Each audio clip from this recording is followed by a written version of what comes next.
ايه هو احسن موبايل اندرويد موجود في السوق دلوقتي؟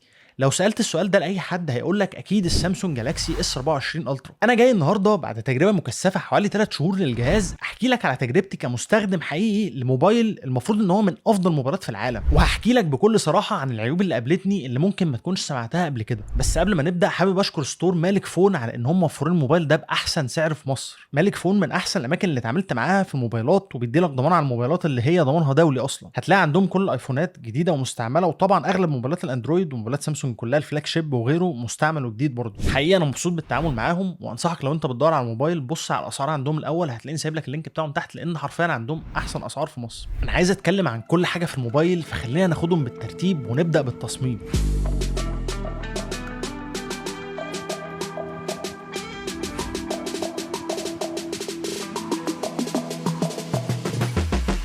زي ما كلنا شفنا فالموبايل يعتبر نسخه في الشكل من الاس 23 والاس 22 اللي قبله. يبان من بعيد ان كل الموبايلات دي واخده نفس لغه التصميم، نفس الكورنرات المربعه مع الحواف اللي هي واخده كيرف شويه، مع نفس ترتيب الكاميرات اللي على شكل حلقات. بس انا عايز اقول لك ان التصميم السنه دي فعلا مختلف تماما، مش اللي انت شايفه بس. كيرف الشاشه اللي اختفى والحواف اللي اتشالت مخليه منظر موبايل حلو قوي. الظهر الفلات اللي ما فيهوش اي كيرفات مع الشاشه الفلات بتخليك تحس ان الموبايل ده عباره عن مستطيل كده حته واحده على بعضها. انا بصراحه اترعبت بعد ما شفت تسريبات الاس 25 الترا، مش عارف هم ليه بيفكروا يلغوا التصميم ده. وزن الموبايل 233 جرام، وزي ما انت شايف حجمه يعتبر كبير. وطبعا هم خلوا الفريم مبروم او واخد لفه شويه كده علشان يكون مريح في المسكه. الفريم اللي السنه دي بقى تيتانيوم زي ما ابل عملت مع الايفون، وبصراحه انا ما عنديش مشكله مع كده، بالعكس انا شايف سامسونج ذكيه بتشوف ايه الحاجات اللي بتعجب الناس عند ابل وبتاخدها تعملها عندها. التصميم ده بالنسبه لي احسن تصميم موبايل موجود دلوقتي، لانه يعتبر ما فيش تصميم، ده عباره عن تطبيق حرفي لكونسبت الموبايل، حته مستطيل كده بشاشه وبس شكرا. اللون اللي معايا من الموبايل ده المفروض ان هو اللون الاسود، بس هتحسه بني كده او رمادي شويه، وطبعا في لون التيتانيوم الشهير ولكن ما عجبنيش بصراحه. الحاجه اللي فيها بقى فرق فعلا وهتبهرك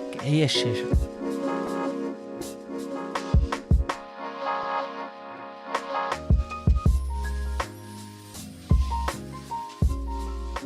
اكتر فرق حسيته ما بين الجهاز ده والاس 23 الترا هي الشاشه. شكل الشاشه الجديد بالحواف القليله اللي من غير كيرف في حته تانية خالص. انا كنت معجب قوي بالكيرف مع الاس 23 الترا، وكانت كل مشكلتي معاه هي السكرينات. بس دلوقتي انا بقيت حاسس ان التصميم ده احسن بكتير. الشاشه بتيجي باعلى مواصفات زي كل سنه بحجم 6.8 بوصه، ريزوليوشن كواد اتش دي مع 120 هرتز تردد. ولكن اكبر فرق هتحسه فعلا هو الانعكاسات على الشاشه دي. سامسونج السنه دي بتستخدم طبقه جديده من الحمايه اسمها كورنينج جوريلا جلاس ارمور، وبتقول ان الانعكاسات اللي عليها اقل 70% من اي شاشه تانية، والموضوع ده فارق جدا جدا في تجربه الاستخدام. الكونتراست بتاع الشاشه بسبب طبقه الحمايه دي اعلى بكتير من اي موبايل تاني انت هتمسكه، وخصوصا تحت اشعه الشمس، لان الشاشه دلوقتي بقت بتوصل ل 2600 نيتس على البيك برايتنس. فالسطوع ده مع الانعكاسات القليله بيخلي الشاشه حلوه قوي. انا فضلت فتره بستخدم التليفون ده ومبسوط بيه كده، ولكن بعد شويه طبعا هتضطر تركب له سكرينه، وساعتها كل اللي انا بقوله لك ده هيروح، لان السكرينه بتخلي الشاشه عادي زي اي شاشه ثانيه. ولكن ما زالت تجربه الشاشه وتجربه المحتوى على الموبايل ده مبهره. انا طول الوقت مشغل الشاشه على 120 هرتز على الكواد اتش دي. كمان سماعات الموبايل هنا اتغيرت بشكل كبير عن اس 23 الترا. الصوت هنا اصبح اعلى وانقى بفرق ملحوظ.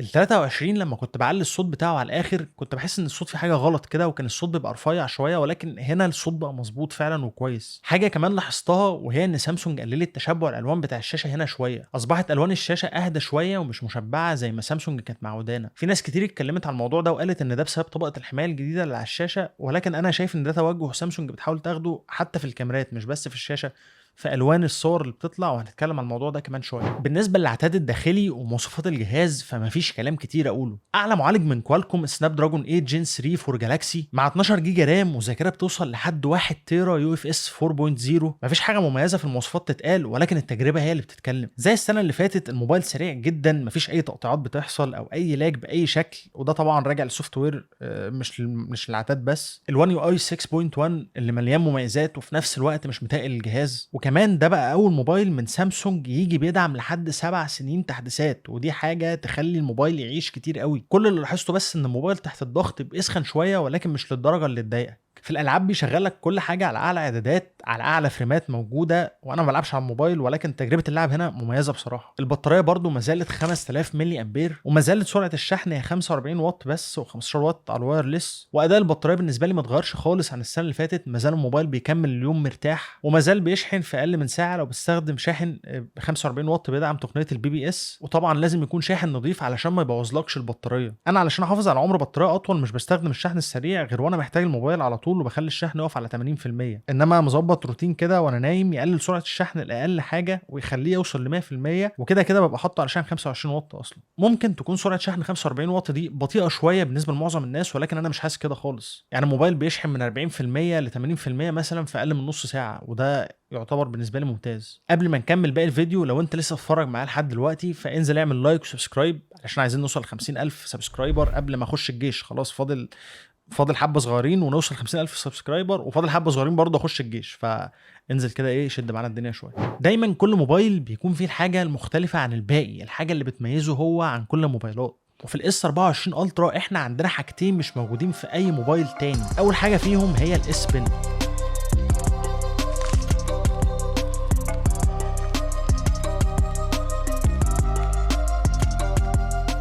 اتكلمنا عنه بالتفصيل في فيديو الاس 23 الترا، مش عايز اعيد نفس الكلام تاني. ولكن الاس بن باختصار كده هو اداه مخصصه للانتاجيه، مفيده اكتر للناس اللي بتستخدم الموبايل بتاعها في الشغل او تسجيل ملاحظات وهكذا. السامسونج نوتس اصبحت حاجه اساسيه بالنسبه لي، بسجل عليها كل ملاحظاتي وبكتب عليها افكار وسكريبتات الفيديوهات، وبستخدم القلم كمان في الايديت بتاع الصور علشان بيكون ادق كده واسهل. هو اغلب الحاجات اللي بتتعمل هنا ممكن تعملها بصباعك عادي، ولكن التحكم بالقلم بيكون ادق واسهل بكتير. وطبعا ممكن تستخدمه كمان كريموت للكاميرا، بتحكم منه في الكاميرا وفي شويه حاجات تانية كده في الموبايل عن بعد. فبالنسبه ليا القلم في الموبايل يعتبر ضروري، واصلا رحت لسلسله الالترا من الاول علشان القلم. ولكن اللي هيكون مهم وضروري بقى لاغلب الناس هو الجالاكسي اي اي.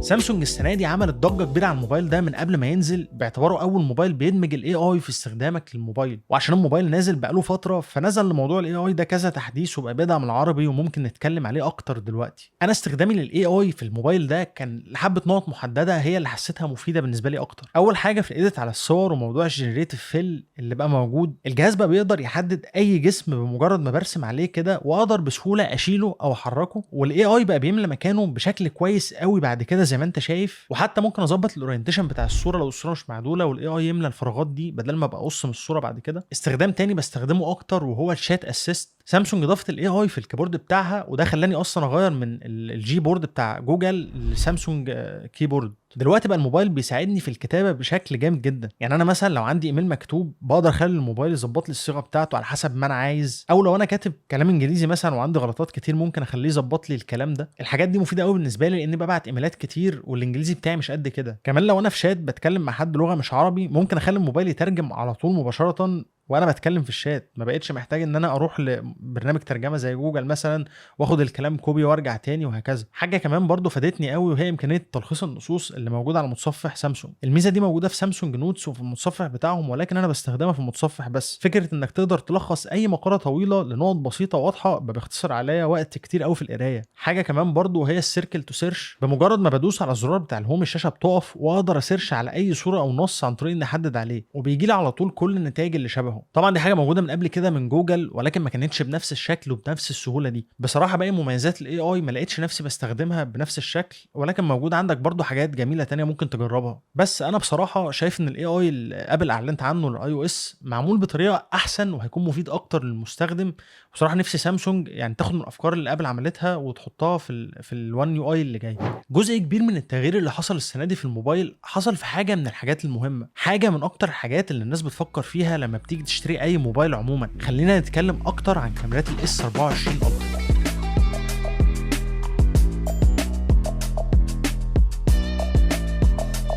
الاس 24 الترا ما جاش بتحديثات كبيره قوي في جانب الكاميرات. لسه موجود عندك الكاميرا الاساسيه ال 200 ميجا بكسل، والكاميرا الالترا وايد ال 12 ميجا بكسل، والكاميرا الزوم ال 3 اكس ال 10 ميجا. ولكن التغيير الاساسي حصل في الكاميرا الرابعه اللي هي البريسكوب اللي كانت 10 اكس في الاس 23 الترا، اتغيرت هنا وبقت كاميرا 5 اكس 50 ميجا بكسل. وطبعا احنا عارفين الفكره دي جت منين. ممكن تعتبره داون جريد وتسال ليه سامسونج قللت الزوم، لكن الحقيقه ان الكاميرا الجديده دي هتكون عمليه ومفيده اكتر بكتير للمستخدم العادي. بص، التصوير بالموبايل ممتاز لابعد الحدود. في اغلب الظروف الصوره بتطلع مظبوطه وممتازه. حاجه كمان خدت بالي منها ان المعالجه في وضع ال 200 ميجا بكسل بقت كويسه قوي واحسن من 50 ميجا بكسل كمان. الديناميك رينج في الصور مظبوط، والهالات الضوئيه اللي كانت بتبان حوالين الاجسام في الاس 23 الترا قلت قوي. حتى لو جربت اعمل زوم بتاخد تفاصيل كويسه لحد ال 30 اكس، ومفيش اي موبايل تاني بيديك امكانيه الزوم دي. حتى معالجه الالوان ما بين الكاميرات قريبه قوي، ومفيش كاميرا بعيده عن الثانيه مثلا. ووضع البورتريه بيشتغل بامتياز سواء مع الاشخاص او حتى مع الحيوانات. الكاميرا الجديده ال 5 اكس بتديك بعد قريب للعدسات ال 75 مللي، وده ممتاز للبورتريه. طريقه العزل وطريقه معالجه الالوان ودقه الصوره تخليك تقول ان دي كاميرا اساسيه مش كاميرا زوم. الموبايل برضه في الاضاءات الضعيفه بيطلع صوره كويسه. جربته في كذا اضاءه مختلفه وكانت النتيجه بتطلع غالبا كويسه، ولكن المشكله مع موبايلات سامسونج عامه، ودي انا لاحظتها بنفسي، ان مش دايما الموبايل بيديك النتيجه المظبوطه. ساعات الموبايل بيحصل له حاجه غريبه كده في الصور ما تفهمش هو ليه طلع الصوره بالشكل ده. لو شغلت النايت مود هتاخد نتيجه احسن بكتير، ولكن بتبقى محتاج تثبت شويه، ولو اتحركت اي حركه بسيطه الصوره بتبوظ. حتى تصوير الفيديوهات اتحسن بشكل كبير، وخصوصا في الاوتو مود. الكاميرا بقت غلطاتها اقل والتثبيت احسن في الفيديوهات، وحتى ال 8K بقى افضل، والديناميك رينج اتحسن بشكل كبير، وبقى عندك كمان 120 فريم في ال 4K تقدر تصور بيهم سلو موشن. الكاميرا الاماميه هي اللي ما اتغيرتش عن السنه اللي فاتت تقريبا، وده دلوقتي فيديو بالكاميرا الاماميه وبالمايك بتاع الموبايل، واعتقد ان هي كويسه نوعا ما، الوانها مقبوله وكده، بس ما هي مش احسن كاميرا اماميه في موبايل انا شفتها. اكتر حاجه لاحظتها السنه دي في الكاميرات هي لوك التصوير والالوان. الالوان ما بقتش مشبعه قوي زي قبل كده، ودي حاجه هتلاحظها سواء لو نقلت الصور على اي جهاز تاني، على اي شاشه تانيه وشفتها، او حتى في الجاليري بتاعت الموبايل نفسه. وبالمناسبه دلوقتي الجاليري بقى فيها اوبشن تخليك ان انت تعرض الصور HDR، وده بيخلي الصور تبان فعلا اكنك لما كنت شايفها وانت بتصورها. خلينا نلخص كل الكلام ده واقول لك رايي في الموبايل ده. بصراحه الموبايل السنه دي ما قدمش تحديثات كبيره قوي عن السنه اللي فاتت. بقى عندك شاشه احسن وتصميم اجمل وتيتانيوم وكاميرا 5 اكس وبتاع، ولكن كل الحاجات دي ما تخليش مثلا واحد يطور من الاس 22 او الاس 23 للموبايل ده. ممكن لو انت معاك موبايل فئه متوسطه ولا بتاع يكون خيار كويس، انما لو هتطلع من اس 23 او اس 22 انا مش شايف ان ده هيكون سبب قوي. لكن الموبايل في المجمل هو موبايل ممتاز في كل حاجه تقريبا. انا مش شايف اي موبايل تاني ممكن ينافسه غير ال 15 برو ماكس، وبالنسبه لي ده احسن علشان السوفت وير. حابب افكرك تاني ان انت ممكن تشتري الموبايل ده دلوقتي باحسن سعر من عند مالك فون، وهتلاقيني سايب لك اللينك بتاعهم تحت. الحقيقه محل محترم قوي وتعاملهم كان لذيذ، ولو انت ناوي تشتري انصحك ان انت تنجز في اسرع وقت، لان الاسعار نزلت شويه وبعدين بدات تزيد ومحدش عارف هي رايحه على فين. عايزك انت كمان تقول لي رايك في الموبايل ده، هل اشتريته ولا ناوي تشتريه؟ وهل انت شايف ان هو يستحق يبقى احسن موبايل في السنه، ولا شايف ان في حاجه تانية ممكن تكون احسن منه؟ لو عجبك الفيديو ما تنساش اللايك والسبسكرايب، ولو عندك اي سؤال او استفسار سيبهولي في كومنت وانا هبقى ارد عليك. ومعلش الفيديو ده كان طويل شويه، بس علشان اعرف اغطي لك كل حاجه عن الموبايل. كان معاكم يوسف، اشوف وشكم على خير، مع السلامه.